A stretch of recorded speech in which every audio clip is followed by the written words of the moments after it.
and we are ADDM Studio. We are a fashion photography duo based out of here, Atlanta, Georgia, but we pretty much are everywhere, come where the work takes us. So we started working on like literally every shoot with each other. Then we started, developing mood boards together, started deciding to like just approach the projects together. And we did one job in 2019 with Billboard photographing City Girls. I was Digitech for that job. Once we started doing jobs like that together, it was like no looking back. It was definitely God that brought us together. This God that's like keeping us together and propelling us forward. Knowing how to do photography is like basic. Like you have to learn how to do so many other things, like just understanding clothing, understanding what hair works best with this, what backgrounds work with this, We can't just come to set and be like, oh, we got a camera, got some lights. You got to really, really have an understanding of so many different things. And again, that's why sometimes trust us. We're from Atlanta, and people still don't think that we are. There's people here that create work better than us. There's a lot here to really pay attention to, and that's why we're choosing to even like stay here. My name is Mark Barber, and I'm Don. That's enough. I've heard myself talking enough. All right, I don't even have to ask. Y'all make some noise.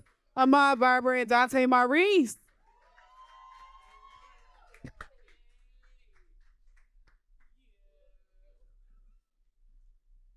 Hello. What's going on, y'all? I'm just so grateful to be in the position that I'm in, because I don't know if I've talked to anybody that I don't know. And so to be, it's me and you today, friend. We're just meeting officially for the first time, but Dante and I go way back. Dog, y'all been working. Like, let's just put that in the air right now. I just remember saying to you before you two came together, I'm like, I will one day get a Dante Maurice piece. And I know that for a fact. But can I please have a collaborative piece at some point? Thank you. I need it. I'm working on that, actually. Talk to me nice. What's going on with y'all? Let's figure this out. What's going on? It's a new year. You guys have accomplished a lot. Y'all had Jonathan Majors on the cover of Men's Health. Let's just sit in that for a second. Beautiful covers. Just the people that you all have been able to work with. Like, what is happening? What's going through your minds at this stage of your career? I think right now we're really focused on growing beyond just our client work. A huge focus for us this year is to really expand what the ABDM voice is, or what the expected ABDM voice is. A lot of people still have no idea what we're capable of, though we've created so much, but it's still like not even at the tier that we're ready to work at. So that's a big focus for us this year. Yeah, I think it's going to be a limitless year. I think that's the best way to describe it. I don't even want to put a box on what we want to do or what we can do. I think a lot of people ask us our goals, like, what do y'all expect? Like, what do you think y'all want to do in this life or in this career or this year? And I'm like, we don't know. We open to whatever God want to do. Like, let's do some impossible stuff. I feel like when we start like putting things together or in order of what we want to do, we tend to limit what the Lord wants to do. And it's just like, nah, let's go. Let's go full in. Let's go full on. And I love that you all met on a project, correct? I think I heard that in the video. And so what was that conversation like? Like, okay, what we just did here was pretty cool. And then we talk about doing things together in the future, like, oh, we got to work. We got to whatever. Y'all, I hate it. We got to work. I'm not going to lie. So what did seeing it through? Like, what was that? Dante put up a post that he needed some help. I was like, I'm here. From that day, we've been there for each other. And so I think, like, to your point, it's less talking about it, just be about it. Like, we didn't really talk much about like our collaboration. It really just happened organically. It was actually really, really organic. It's crazy. Because all this really happened. I was scared graduating college. I graduated college in 2018. And I was like, I don't know what I want to do in life. Like, I mean, I knew I loved photography, but I didn't know if there was a way to make money. I talked to somebody about photography at my job, and he was like, you're not going to make it as a photographer. Like, it's a sad, dark life. And I was like, dang, wow, okay.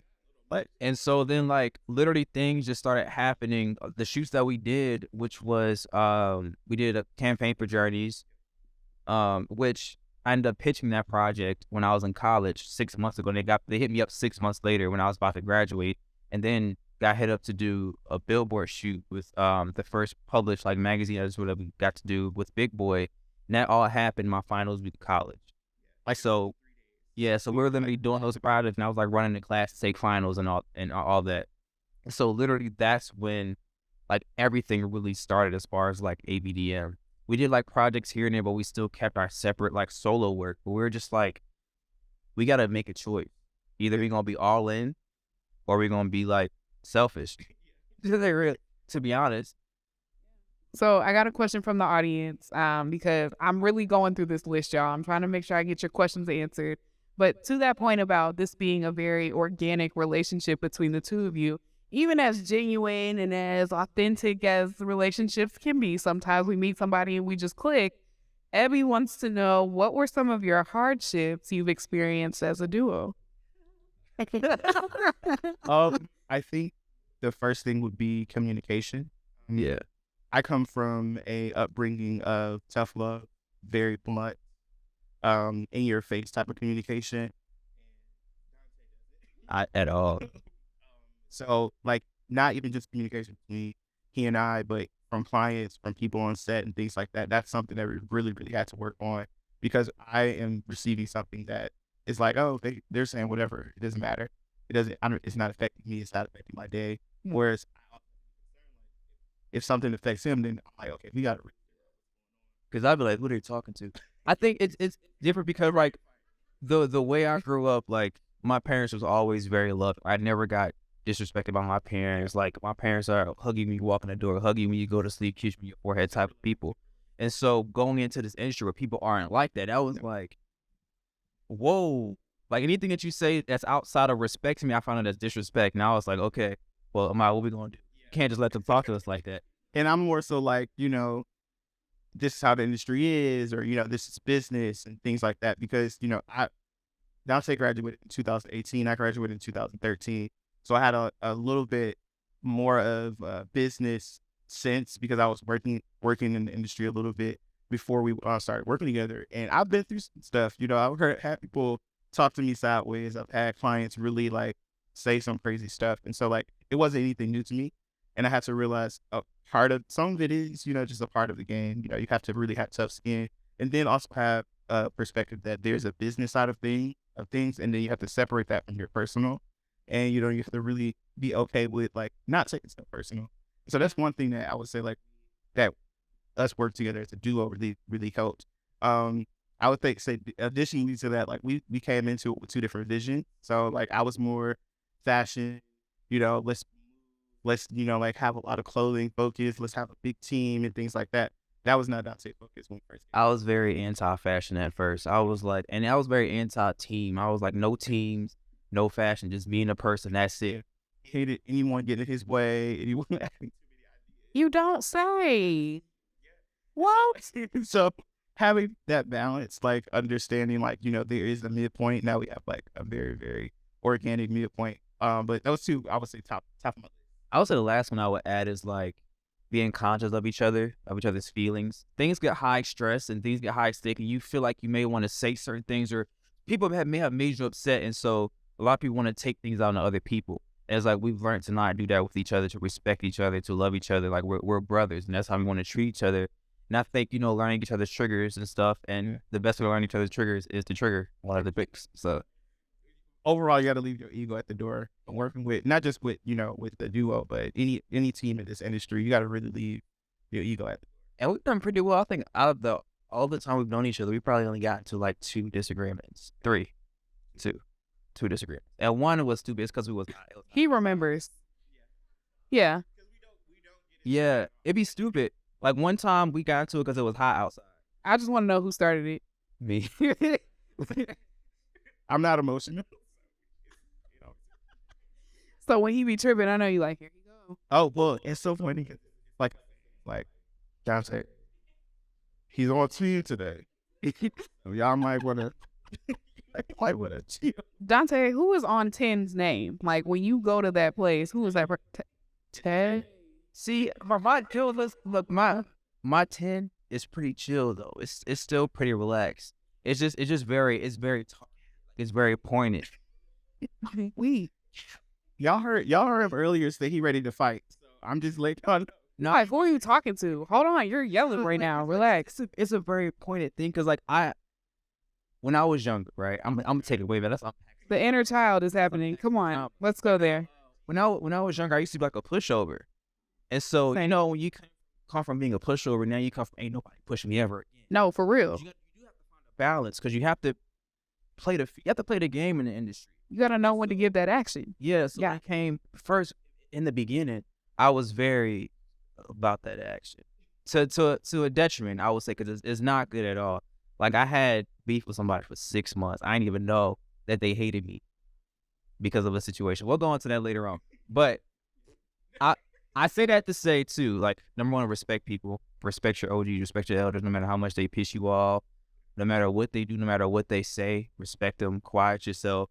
If you feel really upset, talk to them peacefully about it later. Don't ever bring it to them. But even more so, respect yourself. Respect yourself. Because your level-headed self will be kicking yourself later. So I think that's super dope. Okay. We need a book or something. It's okay. Tune in to the Be Super Day podcast later. So Kobe Mack wants to know, we talk about influences, we talk about mentorship and getting into this game. It's no secret that people can pick up a camera, but not everybody has that eye. We can buy a camera. I just bought one, guys. I bought a camera. Don't ask me if I really listen. I'm still learning the settings, guys. Okay. I just was tired of locking my phone up. But Kobe wants to know, who are your biggest influences in photography, and how has the work that they've done impacted your career? That is a long list. Okay. Say the person that I would name just for a reference point would be Mario Testino. I think what I love about Mario Testino's work is that it's unboxed.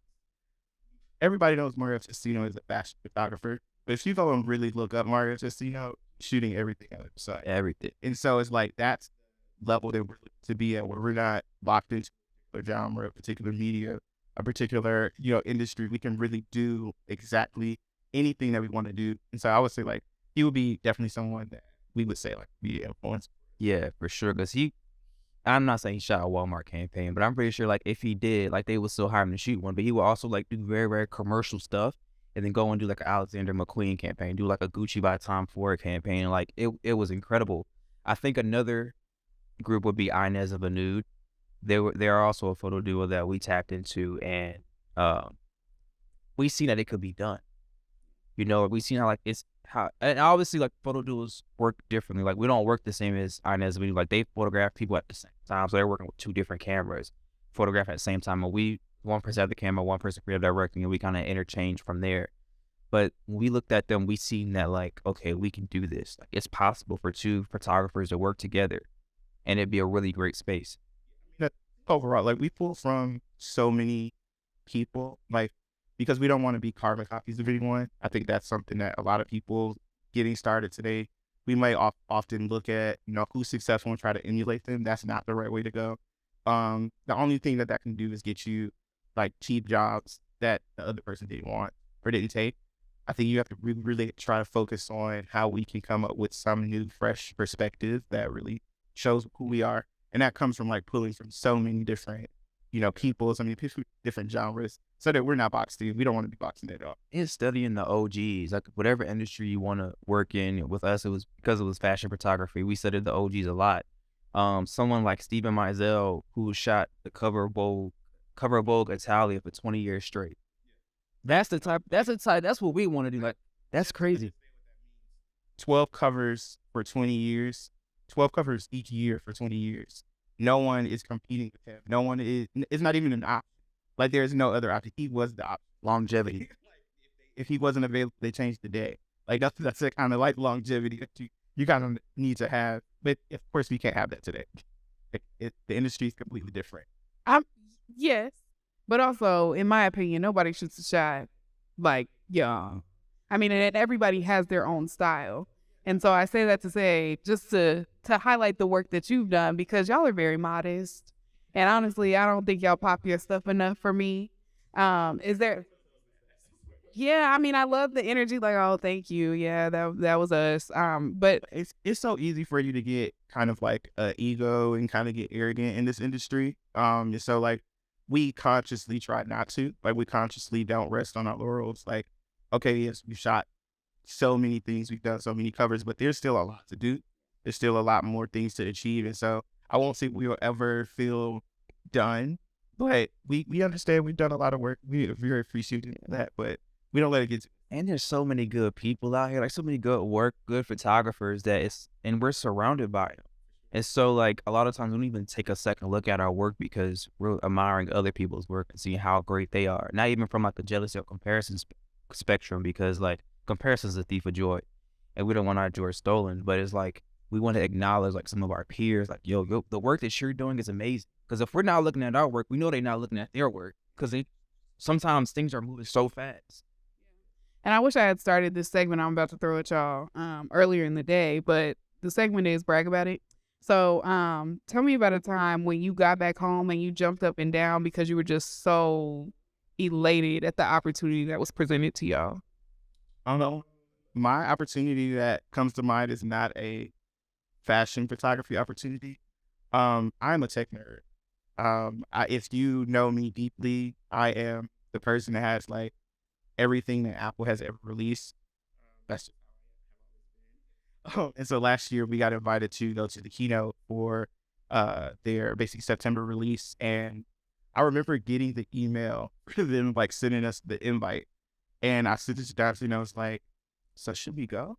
I knew in my mind I wanted to go, but the purpose of it, I was like, should we spend the money to go? With like all that sort of stuff, but that was one of those opportunities that when you're there, you're seeing the elite people that's there, the exclusivity, and then for us to have the opportunity to touch, feel, work with the iPhone before anyone else remotely has access to it. Like those are things that in our career we'll never forget, those type of opportunities. They had Hermes leather seats in the theater.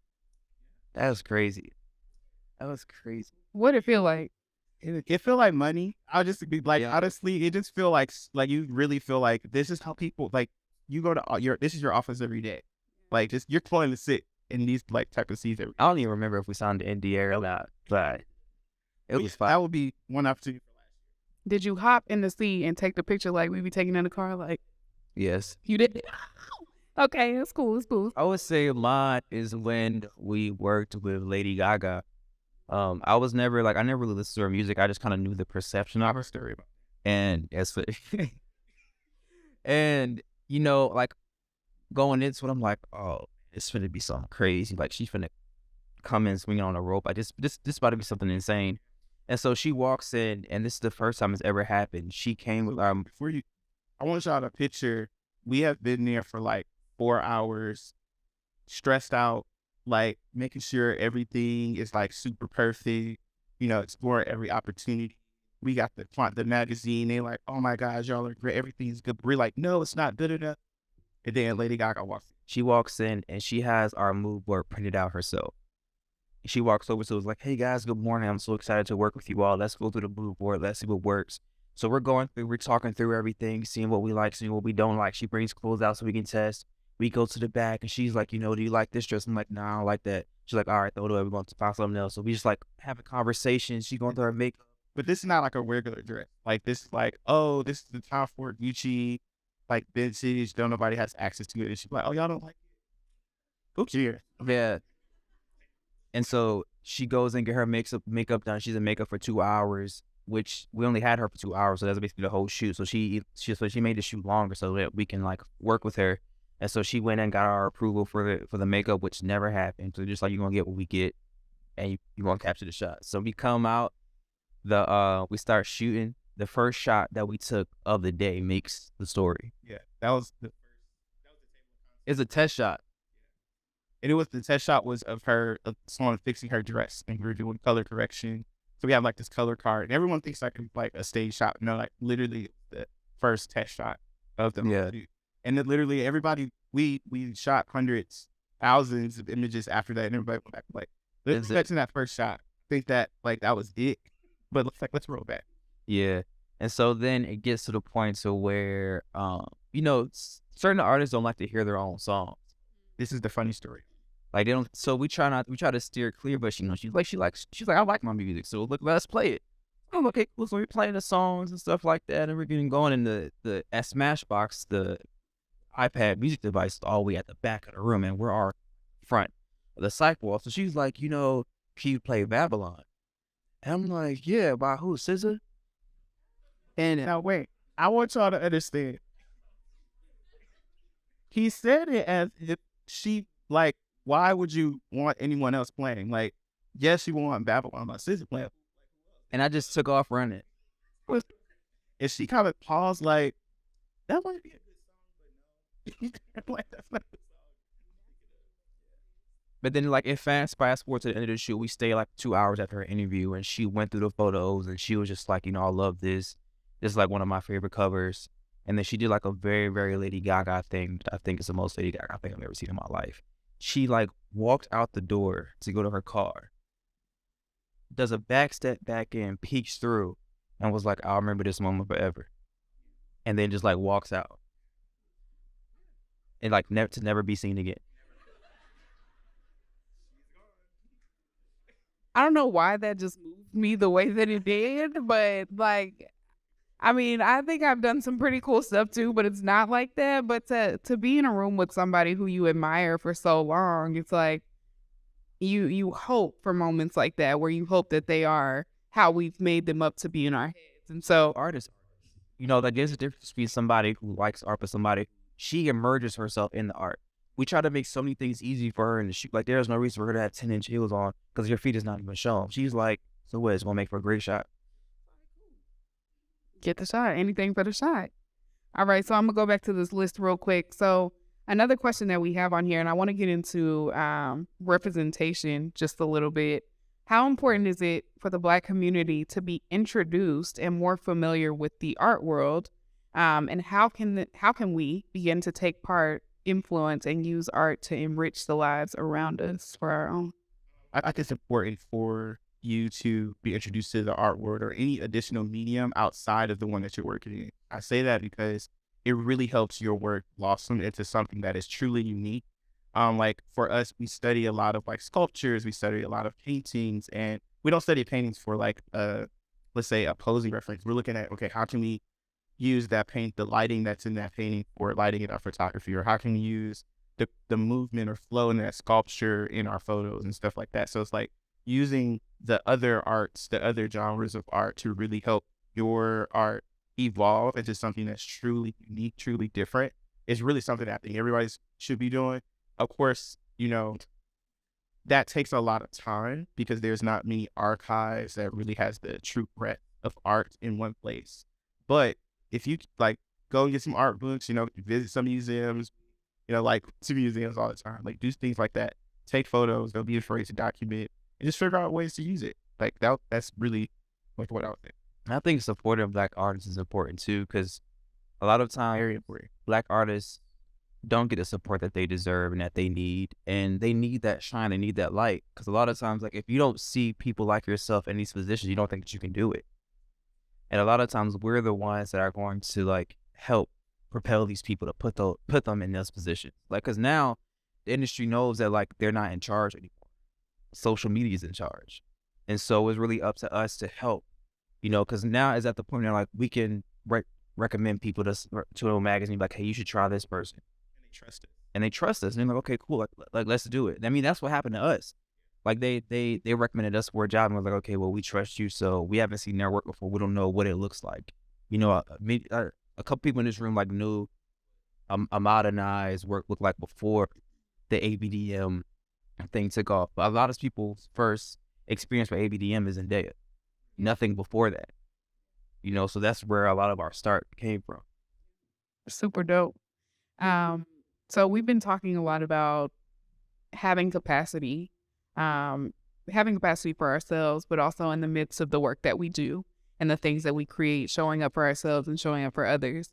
And so in that same realm, what is something you routinely do in your schedule, big or small, that helps you better yourself? So when you show up on set or when you show up for one another, you are your best self. Cool. Okay, let me get this list going. My parents call me an old man because I love just going out for walks. I love going out for walks. I love going to church. That's like one of my favorite things. 'Cause to me, it's like going to church is like going to the gym. You know, it's not really just a religious thing, but it helps me strengthen my relationship with God, especially in the industry that is so deprived of it. Because if you don't have that firm foundation, you're gonna be shaken by anything, quick. And I like playing video games. And where can we find your song? I'm sorry, it's still in my library. Oh, I mean, you can find it anywhere. Apple. What's it called? Thank you. He's really an artist. Downstairs. Yeah. And yeah, they have amazing music. He's not gonna tell y'all where to go. We'll never Spotify.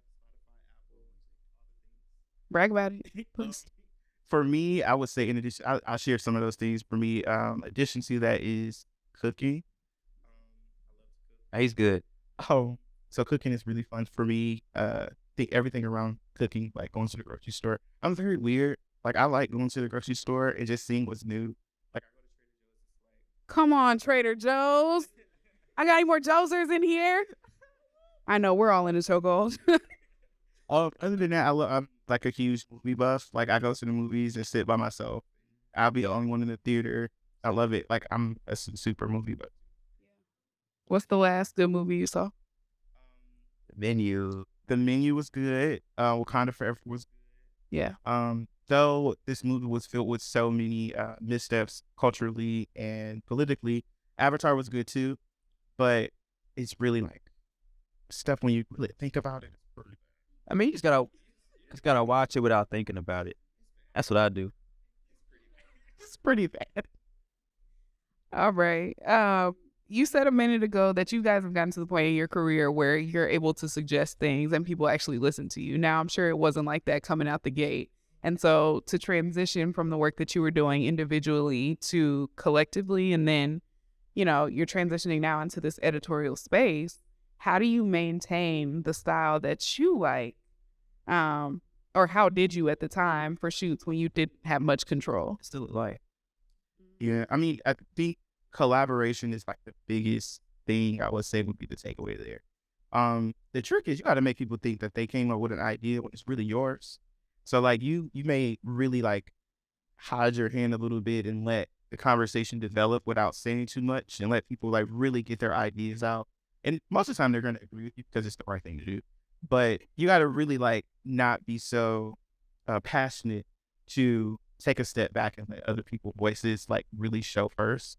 And then you can come in and be the voice of reason or really the affirmation that they needed for that particular idea. And I think that's something that we do very well now because we're really working with like within the triangle when we work. So we have the client that we're working for because we work with a lot of celebrity talent. We're working with the client, the talent's brand. And then we have our, vision of what the shoot should look like. And so we have to first be okay with knowing what our client work because they're paying us, but then be aware of the talent, what they are comfortable with, what they're not comfortable with, how they like to be shot. That's some research that we have to do sometimes. Like, do they like this type of lighting? Do they, not like this type of lighting? These type. What's going on with their face? Like some people have deep set features. I'm sorry, but like, it's true. Like some people have deep set features, so you can't like shoot like light right here because they're gonna look like gargoyles. Or you have to understand like if they face tune themselves a lot, like understanding what that means for how you photograph them. So like with us, we go into all of our photo shoots already understanding that part, so that when it's time to talk about an idea, we're definitely coming with a very concise idea, very concise perspective. But sometimes it takes a little bit of conversation for us to get to the vision that we really are comfortable with. And sometimes we never get to that. Sometimes we have to really be okay with the little part that we can say. Because there's a lot of pressure on us because we could really be the thing that's between somebody getting roasted online. Oh, yeah. We could be the reason somebody gets roasted. Yeah. A lot of the people that we work with, they have like really huge brands, like a really huge following, and their fans are vicious. So like if we're shooting Cardi B or we're shooting Lizzo, we're shooting Mary J. Blige, anybody. And so these are people with very, very esteemed And their enemies' fans is vicious. and so we sometimes have to sit down and talk to the client, the PR, the talent. We're going through photos on set, as well as putting 5 or 6 photos together. So you all don't even realize that. So like it's really a lot to think about. But I would say like the biggest thing we have to do is go into each job without ego. We can of course plan, we can ideate, we can do all of those things, but sometimes it may not be until after the shoot that we actually get to the idea that we want. We never do that. Okay, you just have to be okay with that. So before we close out our keynote, we've been talking about what tomorrow looks like and what the future. And earlier you mentioned supporting Black art. So when I think about community and I think about the spaces that made space for me, I often reference Kirk Studios. So many people have gotten their start here. And in my mind, shout out to Cam. Shout out to Cam. Shout out to Cam. It has become this place in my mind of like the co-working space for creatives, like at the highest level. And so where I would see people on social media, you walk in here, you never know who you're going to walk into. That infamous Magic City, you got Atlanta United. Cam, you're rich, okay? Oh my God. Who can say that they have these signs? Literally no one. Gosh, it's cool stuff like that. But so in supporting Black art, supporting you all, what does that look like? How can we continue to be a part of the ABDM brand?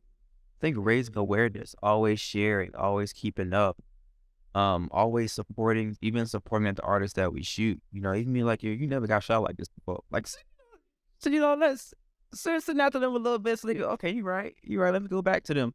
But I think a lot of times our career is about relationship. You see with us, like we shot people multiple times, and that's like a rare thing that happened in the industry. And so I say, like, to answer your question, just building relationships, building a relationship with us, building a relationship with the artists that you're around, like even just messaging or sharing a comment, all those things matter when it comes to like artistry, especially when it's so social media driven. So I can't answer that question 2 ways. Are you saying Black creators in general or supporting? Let's support. I'm talking about you all in particular. You can support us by, one, building more community and showing us that like we're not doing this for no reason. A huge part of what we do and how we work together is without ego and in support of each other. So it will be great to see more people do that. No, not saying that y'all need to go everybody do a photo. That's our thing. But it's just be comfortable working with each other. Something we were talking about earlier before this particular keynote was really just the idea of a team and the importance of a team, and that having multiple people really doing their thing on set. If it's a hairstylist, a makeup artist, a stylist, a fashion stylist, a lighting tech, a lighting assistant. There's so many different things. There's sometimes we have 50 to 60 people on set. Everybody has a specific position. So it'll be great to see more of that within, other people that's looking to make it.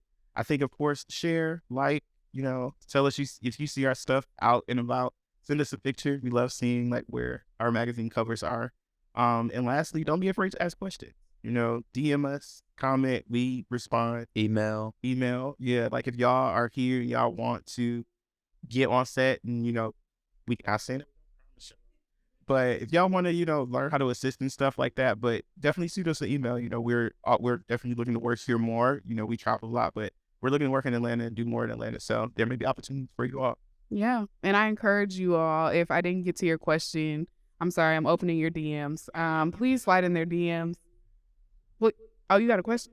Oh, okay. Wait, hold on. I know, right? Hold on. But slide in their DMs, but seriously, like, be intentional with what you say too. Like, hey, I'm so-and-so. I heard you speak at whatever, because then that flags your DM a lot quicker than just living in Narnia. I know I've lived in a few people's Narnias before.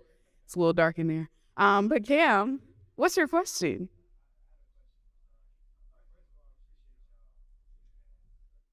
Thanks for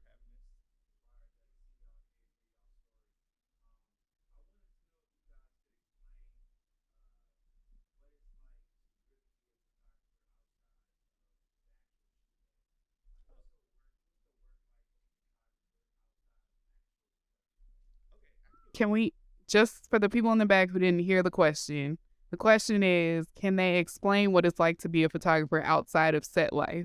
And if so, what does that day-to-day look like? That's a great vlog idea. A day in the life of me. I'm not picking that camera up. Give y'all a perspective.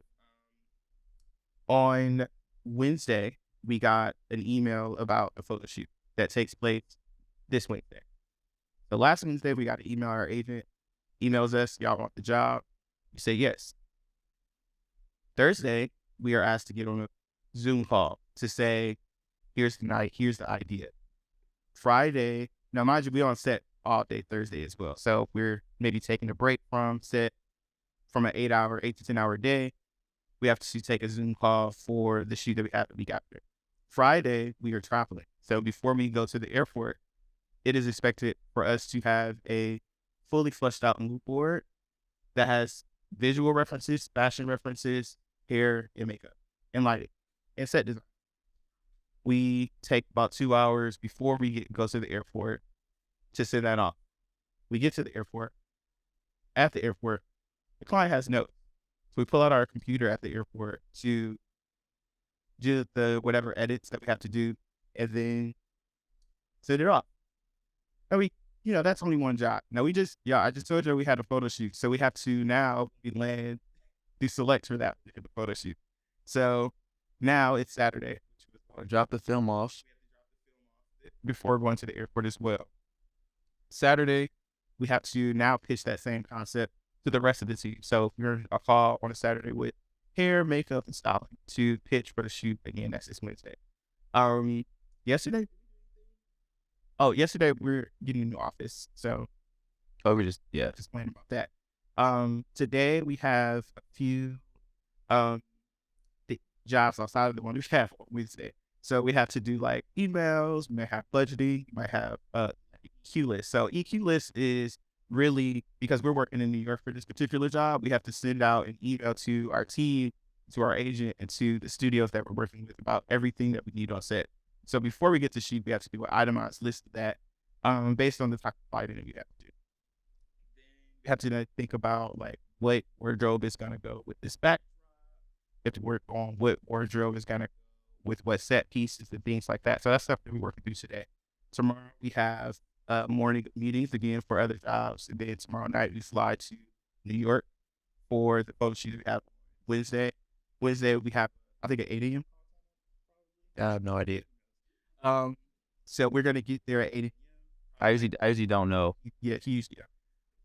We get there at 8 a.m. probably like 3 or 4 hours before the talent arrives to set. By the time the talent arrives to set, we have to have Everything. all of the lighting set up. We have to have all background set up, have testing of the concept, and it approved by the client, so that when probably only get like 1 or 2 hours with the talent, we have to pretty much be prepared to go through that without any hiccups and be ready for changes within those 2 hours. And then we fly back. Then retouching. So retouching, I haven't even talked about that yet, but yeah, that's additional thing. So our life is a little dramatic, just giving y'all that perspective, but just saying that to say there's something that we have to think about for a photo shoot literally every day.